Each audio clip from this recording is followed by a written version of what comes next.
It is 4 in the morning, and somewhere on the frozen edge of the Roman Empire, a man is awake before the sun. He is not a soldier standing guard. He is not a servant forced from his bed by duty. He is the most powerful man alive, the Emperor of Rome, and he could stay wrapped in silk sheets for as long as he wants. No one would question him. No one would dare. And yet, every single morning, he forces himself up. He picks up a pen. He writes to himself, not for an audience, not for glory, but simply to remind himself of one brutal truth. Today, people will be ungrateful, arrogant, dishonest, jealous, and unsociable. And it is still his job to rise, to do his work, to be a human being. His name was Marcus Aurelius, and what he was practicing in that freezing tent, before anyone else in his empire had opened their eyes, was not power. It was not leadership. It was something far rarer, far harder to hold on to, and far more valuable than any throne. It was discipline, not the fake discipline you see on social media, the six-pack abs, the 5 a.m. workout selfies, the hustle culture posters that burn out in 3 weeks. Real discipline, the kind that doesn't need applause, the kind that shows up when no one is watching, when nothing exciting is happening, when your body and your mind are both screaming at you to quit. If you have ever set a goal and abandoned it by the second week, if you've ever known exactly what you should do and still done the opposite, if you have ever looked in the mirror and felt disappointed in the gap between who you are and who you could be, this video is for you. Because today, we are not going to talk about discipline the way the internet talks about it. We are going to go back 2,000 years to the philosophers who didn't just write about self-mastery. They lived it, tested it in exile, in slavery and poverty, and even in the face of death. We are going to learn how Marcus Aurelius, Epictetus, and Seneca built minds of iron in a world just as chaotic, just as distracting, and just as unforgiving as our own. By the end of this video, you will not just understand discipline. You will have a framework, ancient, tested, and brutally effective, for building it in your own life, starting today. Welcome back to Wisdom of the Stoics, the place where ancient philosophy meets modern life, where forgotten wisdom becomes practical power. If this is your first time here, consider subscribing, because every week we take the ideas that shaped emperors, slaves, and statesmen, and we turn them into tools you can use to build a stronger, calmer, more disciplined version of yourself. Now let's begin. Let's start with an uncomfortable question. Why is discipline so hard? You already know smoking is bad for you, yet millions of people light another cigarette. You already know scrolling on your phone for 3 hours a night is stealing your life, yet you do it anyway. You already know that skipping the gym today will lead to skipping it tomorrow, yet you skip it. This is not a mystery of information. You are not lacking facts. You are lacking something else entirely. The Stoics had an answer for this, and it is going to reframe the entire way you think about self-control. They believed that human beings suffer not because of the world itself, but because of the stories we tell ourselves about the world. Epictetus, who began his life as a slave in the Roman Empire, put it simply, people are disturbed not by events, but by the opinions they hold about those events. Think about that for a moment. It wasn't the tiredness that stopped you from going to the gym. It was the thought, I'm too tired. I deserve a break. I'll go tomorrow. It wasn't the difficulty of the diet that broke you. It was the thought.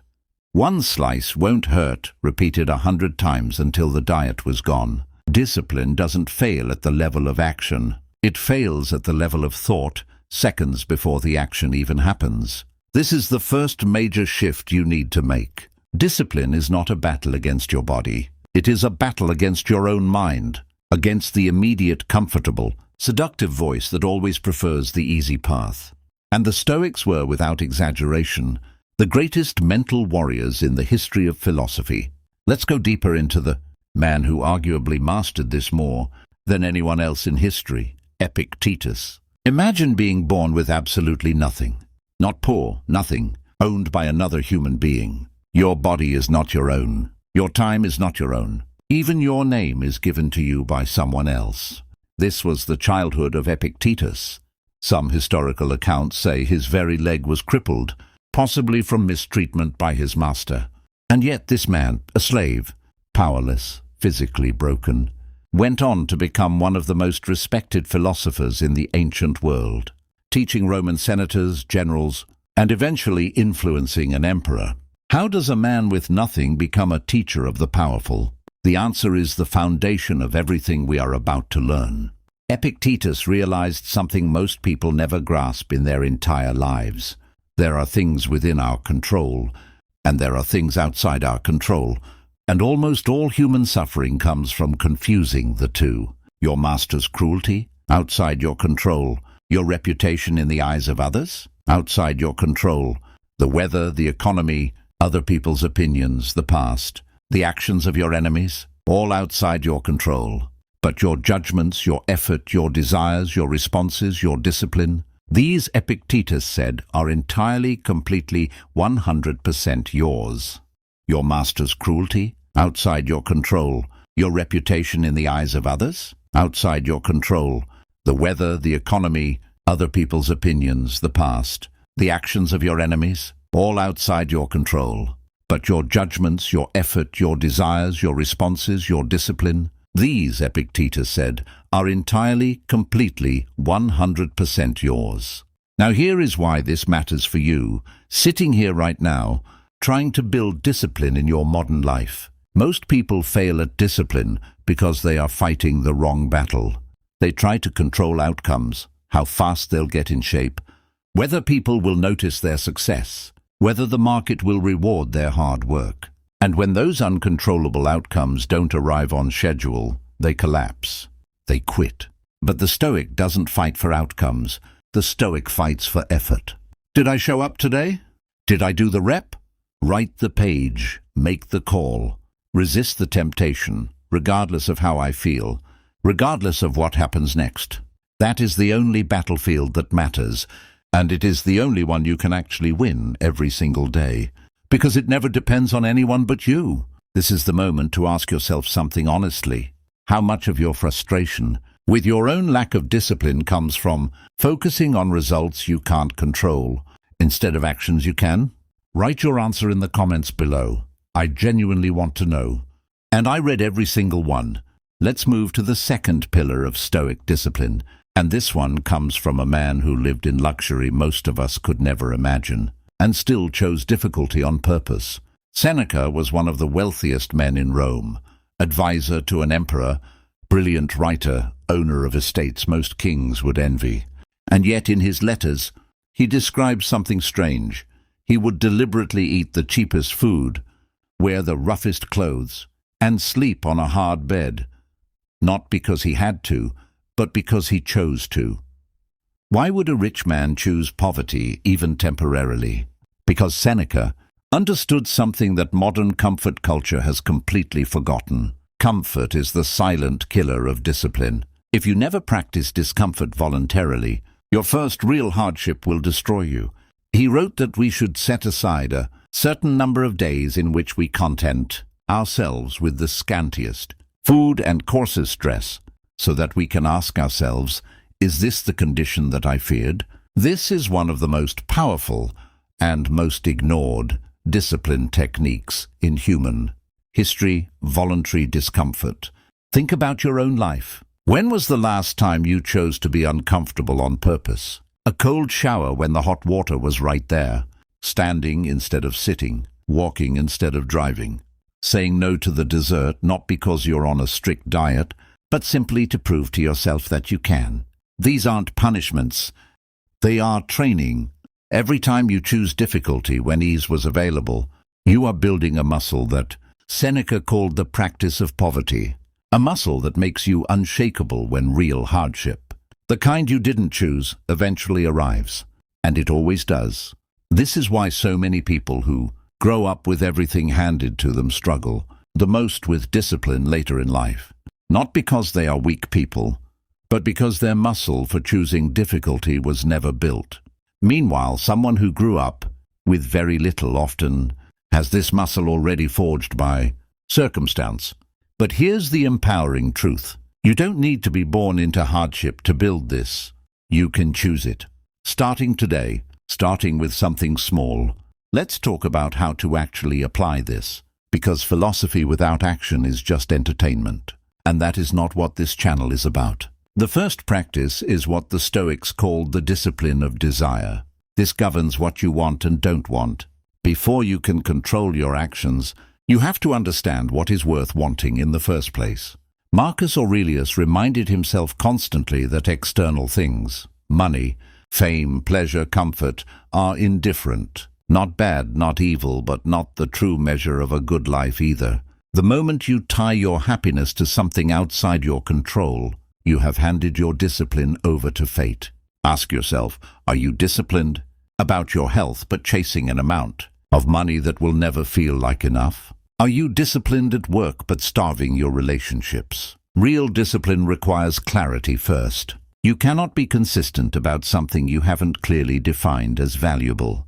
So before you build any habit, define this: what actually matters to you, based on your own judgment, not on what society, social media, or other people's expectations have told you should matter. The second practice is the discipline of action. This is where most people focus all their energy, and it is genuinely important, but it only works once desire is clarified. This is where the Stoics get incredibly practical. Marcus Aurelius wrote a phrase that should be tattooed on the mind of anyone struggling with procrastination. You could leave life right now. Let that determine what you do and say and think. This isn't meant to be morbid. It's meant to be clarifying. If you knew with certainty that your time was limited, and it is, you simply don't know the number, would you still spend 3 hours scrolling instead of building the thing you claim to care about? Would you still put off the hard conversation, the difficult workout, the uncomfortable email? Death to the Stoics wasn't a source of fear. It was a source of urgency, a tool to cut through excuses like a blade cuts through fog. Here is a practical technique straight from Stoic practice. Every morning, before you check your phone, before the noise of the world reaches you, ask yourself 3 questions. What is the one thing today that, if I complete it, will make today a success regardless of what else happens?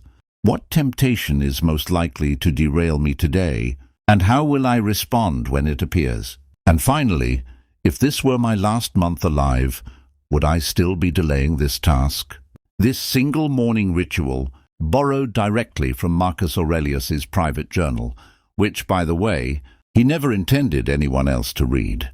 He was simply talking to himself, and can restructure your entire relationship with procrastination. The third practice is the discipline of assent, and this might be the most advanced and the most powerful of the 3. This is about controlling the gap between an impression and your reaction to it. When a craving hits, when you see the notification, smell the food you're trying to avoid. Feel the pull toward the couch instead of the gym. There is a tiny window of time, often less than a second, between the impulse and your response. The untrained mind reacts instantly. The disciplined mind pauses.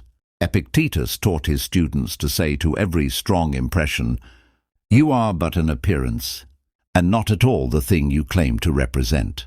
In simple terms, that craving is not truth. It is not a command. It is a suggestion your mind is making, and you are allowed to reject it. The instant you realize that a craving is just a thought, not an order, you take back your power. Try this the next time you feel the pull toward your phone during work, or toward the snack you promised yourself you'd skip. Don't fight it directly. Just pause, name it. This is an impulse, not a fact, and give yourself 10 seconds before acting. In that pause lives your entire capacity for discipline.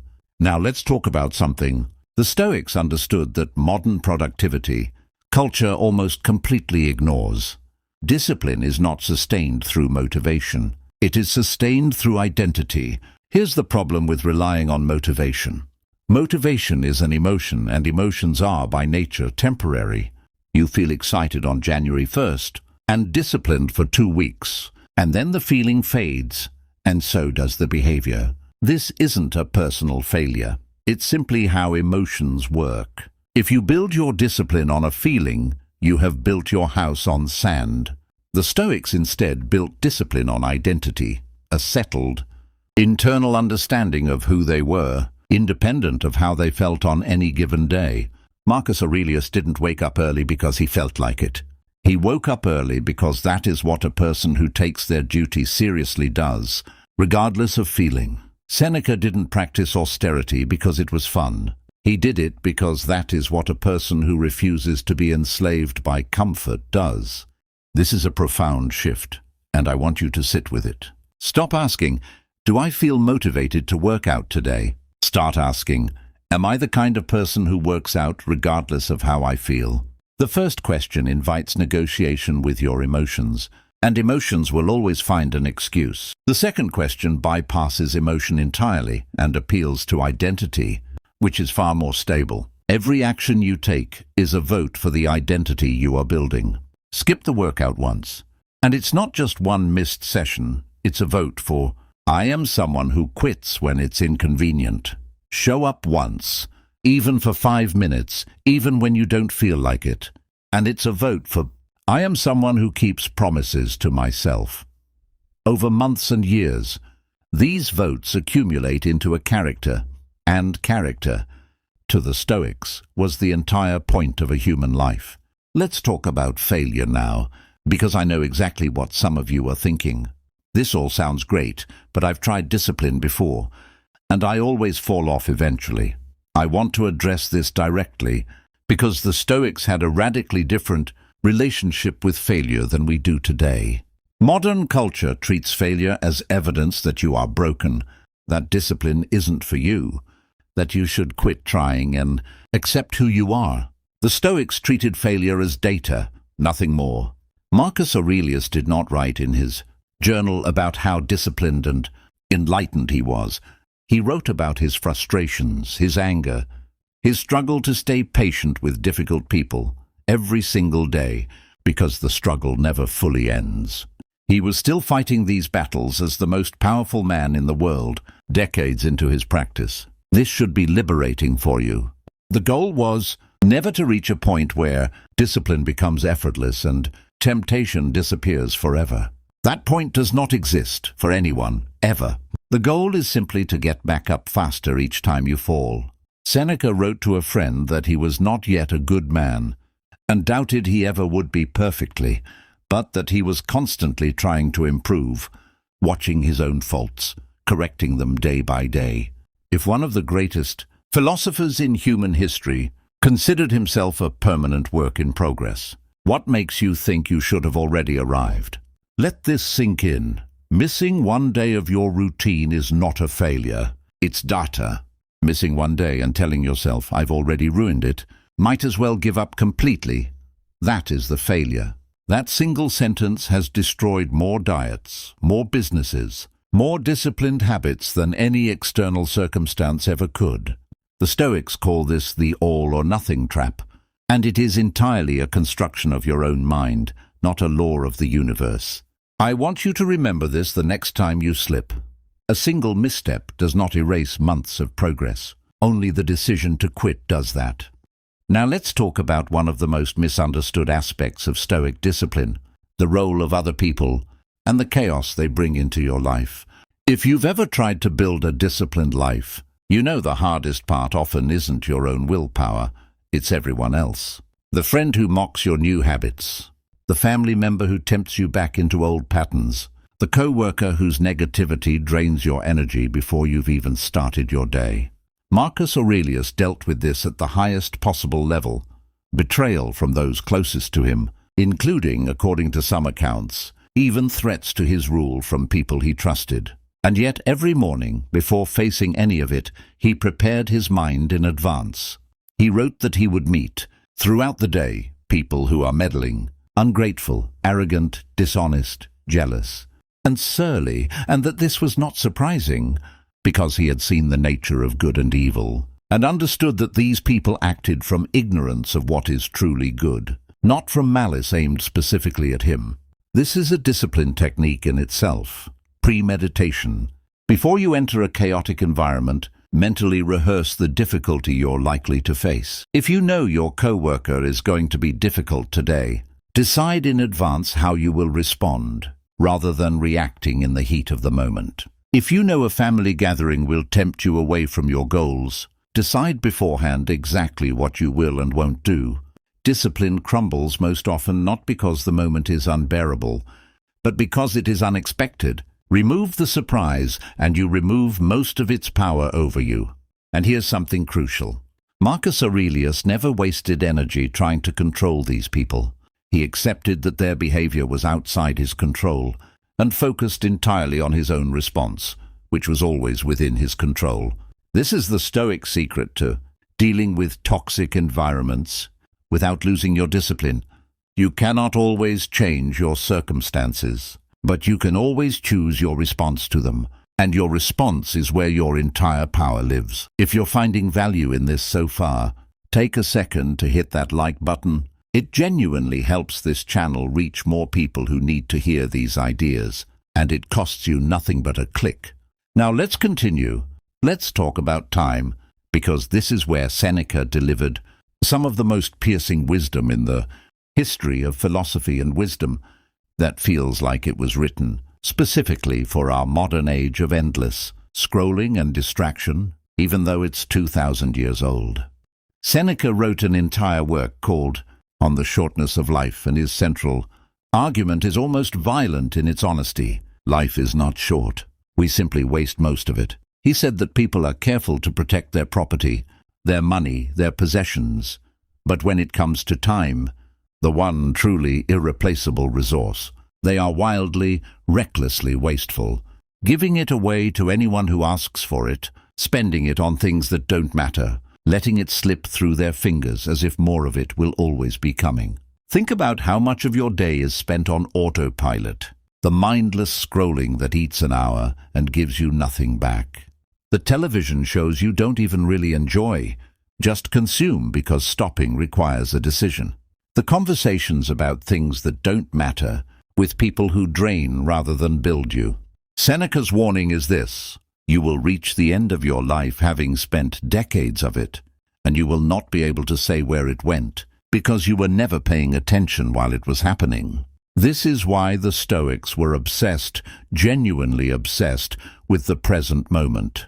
Not in a passive, just relax and enjoy life, way that gets thrown around casually today, but in an active, disciplined way. Since this exact moment is the only thing you actually possess, waste it, and you have wasted the only currency you truly own. Here is a practical exercise Seneca essentially recommends. At the end of each day, ask yourself honestly, what did I do with today that I will remember in a year?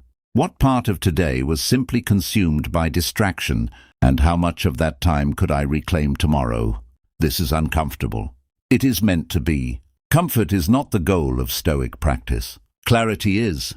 Let's bring this back to discipline directly, because time and discipline are deeply connected. Every act of undisciplined behavior is, at its core, a theft of your future time.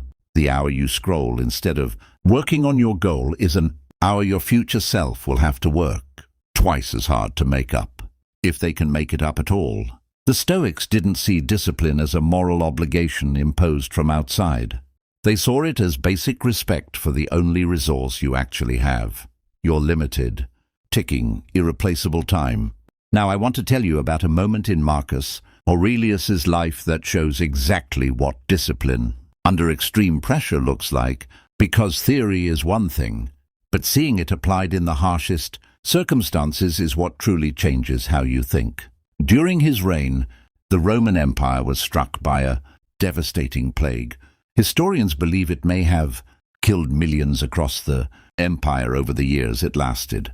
At the very same time, Marcus was fighting wars on the northern frontier, defending Rome from invasions, all while his own health was reportedly failing. This was not a man ruling from comfort. This was a man surrounded by death, disease, betrayal, and endless conflict, for years without relief. And in the middle of all of this, in a military tent on a cold frontier, possibly while physically ill himself, he sat down and wrote what would become one of the most important philosophical texts in human history, Meditations, not for publication, not for fame, simply because he needed to remind himself, in the middle of chaos, of the principles that kept him disciplined, sane, and functional. Think about that contrast. He had every possible excuse to abandon discipline, plague, war, betrayal, failing health. Any modern person facing even one of these, let alone all of them at once, would consider it completely justified to fall apart, to abandon their goals, to say, "I'll get back to my routine when things calm down." But Marcus Aurelius understood something that we need to hear today. Things will never fully calm down. There will never be a perfect, stress-free moment to finally start being disciplined. If you wait for ideal conditions, you will wait forever, because life does not offer ideal conditions.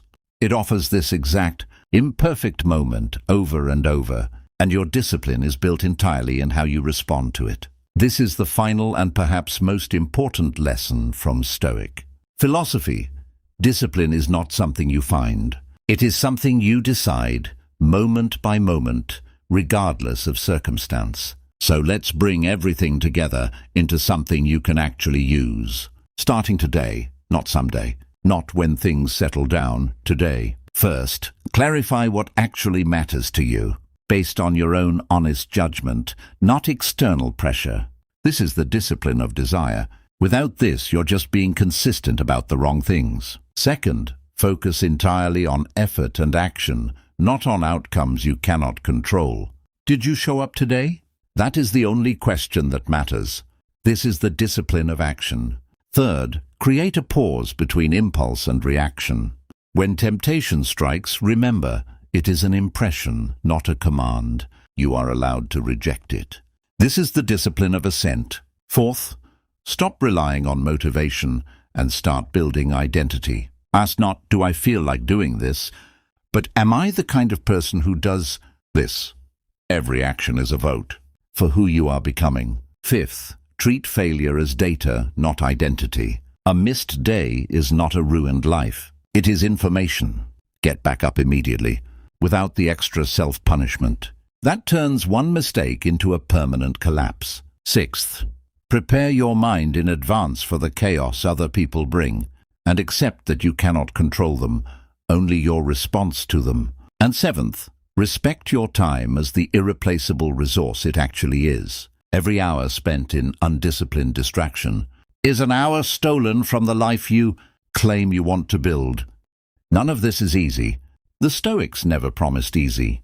Marcus Aurelius, ruling an empire, still fought his own anger and impatience every single day until he died. Seneca, brilliant as he was, still had to consciously choose discomfort because comfort's pull never fully disappeared. Epictetus, a former slave who became a legendary teacher, still had to remind his students again and again that freedom is a daily practice, not a permanent achievement.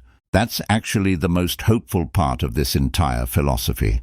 You are not failing because discipline is supposed to be easy and you're somehow broken. You are struggling because discipline is genuinely difficult for everyone always, and the people history remembers as the most disciplined. Humans who ever lived were not people who stopped struggling. They were people who kept showing up anyway. So here is my question for you, and I want you to actually answer it in the comments, not just think about it and scroll away. What is the one area of your life where you already know exactly what you should be doing, and you're simply not doing it? Name it below. Sometimes the simple act of writing it down publicly is the first real step toward the discipline of action we talked about today. If this video gave you even one idea you're going to apply, do 3 things for me. Hit like, because it tells YouTube to show this to someone else who needs to hear it today. Subscribe to Wisdom of the Stoics, because we release new videos exploring exactly this kind of practical ancient wisdom every single week, turning philosophy into a toolkit for real life. And share this with one person you know who is struggling with discipline right now. Sometimes the people around us need this message more than we realize. And you might be the reason someone else finally gets back on track. Marcus Aurelius once wrote that you have power over your mind, not outside events. Realize this and you will find strength. That single sentence, written by a tired, grieving, overwhelmed emperor on a cold battlefield nearly 2,000 years ago, still holds every answer you need for the discipline you're trying to build today. The question now is simple. Are you going to close this video and go back to the same patterns as yesterday? Or are you going to be the kind of person who takes one idea from today and actually acts on it right now before the motivation fades? The choice, as it always was, and as it always will be, is entirely yours.